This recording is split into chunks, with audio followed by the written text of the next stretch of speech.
Wendigo. बर्फ की सफेद चादर में हिमाचल पूरी तरह से ढक चुका है। ये वो वक्त है जब राज्य में सबसे ज्यादा टूरिस्ट आते हैं, लेकिन सभी जाने माने टूरिस्ट पॉइंट पर ही रुकते हैं। टिहरी के इस सफेद जंगल में तो लोग दिन में भी नहीं आते हैं। पुराने लोगों का मानना है कि यहाँ रूहानी ताकतों का कब्जा है। वहीं कुछ लोगों का मानना है कि यहाँ कोई खतरनाक जानवर रहता है, इसीलिए रूहानी ताकत होने की कहानी बनाई गई है ताकि कोई गलती से भी वहां ना आ जाए। नॉर्मल इंसान तो छोड़िए, कहते हैं कि फॉरेस्ट डिपार्टमेंट के लोग भी उस जंगल में जाने से कतराते हैं, और अकेले तो बिल्कुल भी नहीं। अरे क्या शालिनी यार, ये क्या बकवास वीडियो देख रही हो? हमने तुम्हें वैकेशन के लिए जगह देखने को कहा है, लास्ट डेस्टिनेशन नहीं। रोनित की बात सुनकर सभी हंसने लगते हैं और शालिनी आंखें छोटी करके उसे घूरने लगती है। शालिनी और रोनित के अलावा वहां पर नेहा और आकाश भी होते हैं। असल में ये चारों पक्के दोस्त और दो कपल हैं जो एक दूसरे से बेहद प्यार करते हैं, और ये सभी अपने रोज की कॉर्पोरेट लाइफ से परेशान होकर कुछ दिनों का ब्रेक ले रहे हैं, लेकिन डिसाइड नहीं कर पा रहे हैं कि आखिर जाएं तो कहां जाएं। अंत में सभी की सुई वादियों पर अटकती है, और ना जाने क्यों शालिनी उस जगह पर जाने की जिद करने लगती है जहां के खतरनाक एक्सप्लेनेशन को अभी अभी उसने देखा है। अरे ये रोनित सही बोल रहा है, देखो किसी अच्छी जगह चल लेते हैं, नहीं तो कहीं ऐसा नहीं हो कि ये ब्रेक हमारा आखिरी ब्रेक हो जाए। क्या यार, तुम दोनों लड़के होकर भी फट्टुओं की तरह बातें कर रहे हो। मुझे तो शालिनी का आइडिया बहुत ही इंटरेस्टिंग लग रहा है। नेहा बेबी, हम कुल्लू मनाली नहीं, टिहरी के सफेद जंगल की बात कर रहे हैं। अरे जहाँ फॉरेस्ट डिपार्टमेंट के लोग भी जाने से डरते हैं, तो भला हम कैसे जाएंगे? जा सकते हैं, मेरा दोस्त साकेत वहीं पोस्टेड है। अच्छा, तो इसलिए जाना है क्योंकि तुम्हारा एक्स है वहाँ। ओहो रोनित, कॉलेज की बात थी वो। प्लीज चिल रहो। तो ये तय रहा कि हम टिहरी के जंगल में जाएंगे। शालिनी की बातें बेमन से ही सही, पर सब मान लेते हैं और टिहरी के जंगलों में जाने के लिए उनकी तैयारियां शुरू हो जाती है। रोनित अपनी 6 सीटर एसयूवी निकालता है और सब के सब रात में ही दिल्ली से हिमाचल की ओर निकल जाते हैं। रास्ते में रुककर वो खाना पीना भी खाते हैं, और चंडीगढ़ पहुंचने के बाद शालिनी का दोस्त साकेत भी उनके साथ हो लेता है। चूंकि रोनित गाड़ी चला रहा था और आकाश उसके साथ आगे बैठा होता है, और दोनों लड़कियां पीछे बैठी होती हैं, और साकेत भी उनके साथ ही पीछे बैठता है। शालिनी की बगल में साकेत को बैठा देखकर रोनित को जलन महसूस जरूर होती है, लेकिन वो गाड़ी चलाने पर ध्यान देता है। इधर आधी रात गुजर चुकी थी, दोनों लड़कियां सो चुकी थी। शालिनी तो साकेत के कंधे पर सिर टिकाकर सो जाती है, और आगे आकाश भी झपकियां ले रहा होता है। रोनित लगातार रियर व्यू मिरर में शालिनी और साकेत को देख रहा था। इसी बीच उसकी गाड़ी के आगे से कोई ऐसे गुजरता है कि रोनित को एक जोरदार ब्रेक लगाकर गाड़ी को रोकना पड़ता है। आलम ये होता है कि गाड़ी ठीक वहां जाकर रुकती है जहां से सड़क खत्म और खाई शुरू होती है। अचानक ब्रेक लगने से गाड़ी इस कदर आवाज करती है कि वादियों में हर तरफ बस उसी की आवाज गूंज जाती है। रोनित तेजी दिखाते हुए गाड़ी को सेफ जगह पर पार्क करता है, और उसके बाद सभी गाड़ी से नीचे उतरते हैं और रोनित से पूछते हैं कि आखिर हुआ क्या। पर रोनित चारों ओर देखने लगता है कि आखिर वो चीज क्या थी जो उसकी गाड़ी के सामने से अचानक गुजरी थी।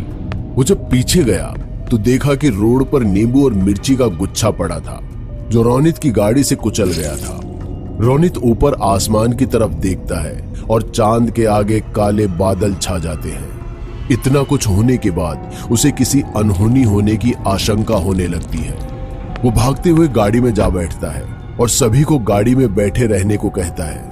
रोनित गाड़ी में तो बैठ गया, लेकिन वो पसीने से बुरी तरह सराबोर हो जाता है। आई थिंक रोनित, तुम्हें आराम करना चाहिए। आगे का रास्ता मेरा है, पीछे आ जाओ, मैं गाड़ी चलाता हूँ। साकेत की बात सुनकर रोनित पीछे चला जाता है और गाड़ी आगे चल पड़ती है। गाड़ी अब हिमाचल की सफेद वादियों में जा पहुंचती है। सड़क के दोनों तरफ नुकीले पेड़ और बर्फ की चादर से ढके होने के कारण सफेद हो चुके थे और धीमे धीमे बर्फीले तूफान का भी आगाज हो रहा था। ये समझ पाना मुश्किल था कि उनके आने से बर्फीला तूफान शुरू हुआ था या वो बर्फीले तूफान के आतंक में घुसे जा रहे थे। जो भी हो, आगे का मंजर उस अंधेरी बर्फीली रात में विकराल होते जा रहा था। वो आगे टिहरी के सफेद जंगल में घुसते ही जा रहे थे कि तभी एक बड़ा पेड़ उनके आगे आ गिरता है और गाड़ी ब्रेक के बावजूद फिसलते हुए पेड़ से जा टकराती है और टिहरी के सफेद और सुनसान जंगल में इंडिकेटर की गूंज ऐसे सुनाई पड़ती है कि एक पल में जंगल का सन्नाटा कोलाहल में बदल जाता है। अचानक से हुए इस एक्सीडेंट से गाड़ी को बहुत नुकसान हो जाता है, लेकिन अच्छी बात यह थी कि साकेत के मुताबिक वो अपने डेस्टिनेशन के बहुत करीब आ गए थे और आगे का सफर अब उन्हें चलकर ही तय करना था। अरे टेंशन मत लो, अभी के मौसम में पहाड़ी इलाकों में ऐसा होता रहता है। अब आगे क्या साकेत? रोनित की तबीयत भी कुछ सही नहीं लग रही है। देखो, जहाँ हमें पहुँचना था हम उसके बहुत ही करीब है, तो जरूरी सामान उठाओ और चलो चलते हैं। हमें वापस लौट जाना चाहिए यार। अब अभी वापस कैसे? मुझे किसी अनहोनी की आहट आ रही है। रोनित, मत भूलो कि साकेत है यहाँ, कुछ नहीं होगा। शालिनी की बात सुनकर रोनित कुछ नहीं कह पाता और सभी जरूरी सामान उठाकर सफेद जंगल से होते हुए सफेद रेगिस्तान में पहुंच जाते हैं और अपना टेंट लगा लेते हैं। लेकिन उनके पास 2 ही टेंट होते हैं, तो ये तय होता है कि नेहा और आकाश एक टेंट में और रोनित, शालिनी और साकेत दूसरे टेंट में एक साथ रहेंगे। रात काफी हो जाती है, लेकिन फिर भी सभी टेंट के बाहर बैठकर शराब पी रहे होते हैं और उनके बीच में अलाव जल रहा होता है। सभी एक दूसरे के साथ चिल कर रहे होते हैं, लेकिन रोनित एक टक बस जलते हुए अलाव को ही देखे जा रहा था।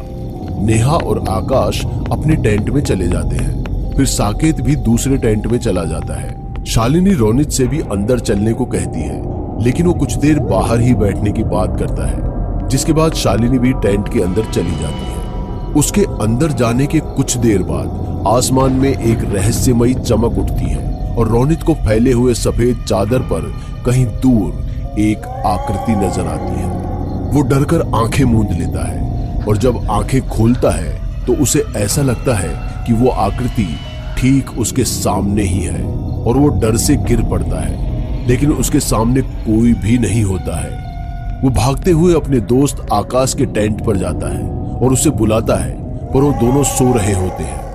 तभी वो अपने टेंट की तरफ बढ़ता है और अंदर का नजारा देखता है तो उसके पांव तले से जमीन खिसक जाती है। शालिनी के कपड़े टेंट में इधर उधर पड़े होते हैं और वो खुद साकेत के साथ चादर के नीचे हिचकोले ले रही होती है और इससे पहले कि रोनित कुछ कह पाता, उसके कंधे पर एक अजीब हाथ आता है और जैसे ही वो पीछे घूमता है उसे कोई अपनी ओर खींच लेता है और उसकी आंखों के सामने अंधेरा छा जाता है। रोनित की तेज आवाज सुन आकाश और नेहा टेंट के बाहर आ जाते हैं और रोनित को आवाज लगाने लगते हैं। दूसरी तरफ शालिनी भी अपने कपड़ों को संभालते हुए बाहर निकलती है, लेकिन किसी को भी रोनित नजर नहीं आ रहा था। फिर भी वो चारों अपने हाथ में टॉर्च लेकर बर्फ से ढके सफेद जंगलों में निकल पड़ते हैं। शालिनी न जाने साकेत के कान में क्या फुसफुसा रही होती है, पर आकाश और नेहा को रोनित की बहुत फिक्र हो रही थी। वो लगातार रोनित को आवाज दे रहे थे। मुझे लगता है हम बेकार में ही परेशान हो रहे हैं। इस ठंड में वो आसपास ही गया होगा, आ जाएगा। बिल्कुल चुप हो जाओ। तुम्हें ठंड लग रही है ना, तो वापस अंदर चली जाओ। वो हमारा जिगरी दोस्त है। लुक, वो मेरा बंदा है। अच्छा, तो उसे बाहर छोड़कर तुम अंदर क्या कर रही थी? प्लीज गाइस, हमें छकड़ने की जगह रोनित को ढूंढना चाहिए। नेहा के इतना कहते ही सब शांत हो जाता है और वो सब वापस से रोनित को ढूंढने लगते हैं। तभी नेहा का पांव कहीं धंस जाता है। वो टॉर्च घुमाकर नीचे देखती है तो डर के मारे उसकी चीख निकल जाती है, क्योंकि उसका पांव एक नरकंकाल के सीने में जा धंसता है। और जब वो टॉर्च की रोशनी को आगे करती है तो हर जगह नरकंकाल ही फैले होते हैं। इस भयानक मंजर को देखकर सभी की आंखें डर से फटी की फटी रह जाती हैं। और तो और उनकी हिम्मत ही नहीं होती कि एक कदम भी आगे बढ़ सके। तभी वहां उन्हें छोटे पांव के निशान के साथ एक बड़े पांव का निशान भी दिखाई देता है, जो किसी नॉर्मल आदमी के पांव के निशान से काफी बड़ा था। तभी शालिनी बोलती है, वेंडिगो, इतने बड़े पांव का निशान सिर्फ उसका ही हो सकता है। मतलब रोनित। रोनित क्या शालिनी? अगर ये पांव का निशान वेंडिगो का है तो रोनित अब तक नरकंकाल में बदल गया होगा। हमें अभी यहाँ से लौट जाना चाहिए। इतना कहते ही शालिनी और साकेत वहां से लौट जाते हैं, लेकिन नेहा आकाश के हाथ को जोर से पकड़ती है और कहती है, मुझे पता है तुम अपने दोस्त को इस तरह छोड़कर नहीं जाओगे। मैं तुम्हारे साथ हूँ। आकाश ये सुनकर काफी इमोशनल हो जाता है और नेहा का हाथ पकड़ बिखरे हुए नरकंकालों के बीच से होता हुआ आगे बढ़ने लगता है। कुछ देर चलने के बाद उसे किसी के कराहने की आवाज सुनाई देती है। वो तेजी से आवाज की तरफ भागने लगते हैं और देखते हैं कि एक बड़े पेड़ के नीचे रोनित कराह रहा होता है। उसके कंधे पर गहरा जख्म होता है और तो और उसके मुंह से खून भी निकल रहा होता है। रोनित, रोनित, मेरे भाई, ये क्या है?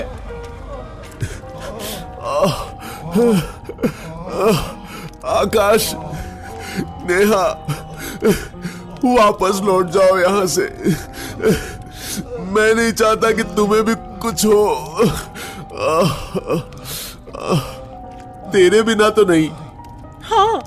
आकाश रोनित को कंधे पर उठा लेता है और यहाँ से निकलने को होता ही है कि तभी ऐसा लगता है कि सामने एक पेड़ हिल रहा है, पर वो पेड़ नहीं बल्कि वेंडिगो होता है। एक ऐसा दानव जो किसी सूखे पेड़ के आकार का है।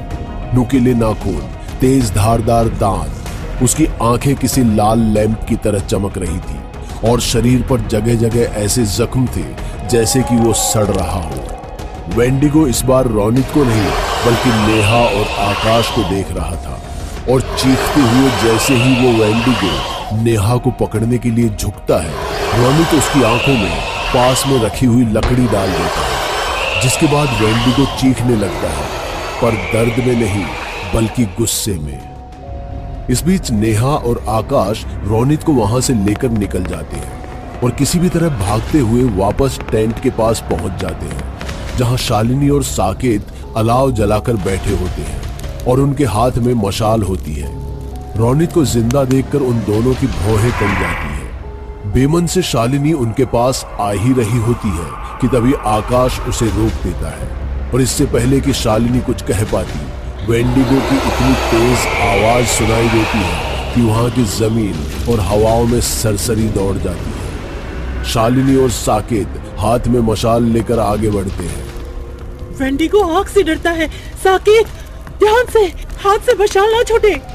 शालिनी ने इतना ही कहा था कि वेंडिगो ने एक जोर का हाथ मारा और उस झटके से साकेत गिर गया। उसके हाथ से मशाल छूट गई। इससे पहले कि साकेत दोबारा से मशाल उठाता, वेंडिगो ने उसे पांव से खींचा और एक ही झटके में उसकी दोनों आंखें निकाल दी और फिर साकेत को ऐसे नोचने लगा कि देखते ही देखते उसका मांस भरा शरीर नरकंकाल में बदल गया। साकेत का ये हाल देखकर शालिनी के हाथ से मशाल छूट गई और वो वही घुटनों के बल बैठकर रोने लगी।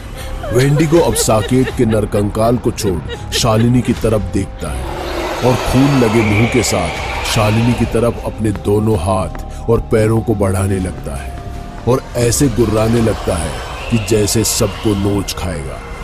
वेंडिगो अचानक से रोनित की तरफ देखता है और फिर सीधे शालिनी की ओर झपटता है, लेकिन इसी बीच रोनित मशाल उठाता है और वेंडिगो के मुंह में घुसा देता है। रोनित के इस हमले से वेंडिगो इस बार गुस्सा नहीं था बल्कि सच में दर्द से करहा रहा था और फिर छटपटाते हुए वहीं जल रहे अलाव पर जा गिरता है।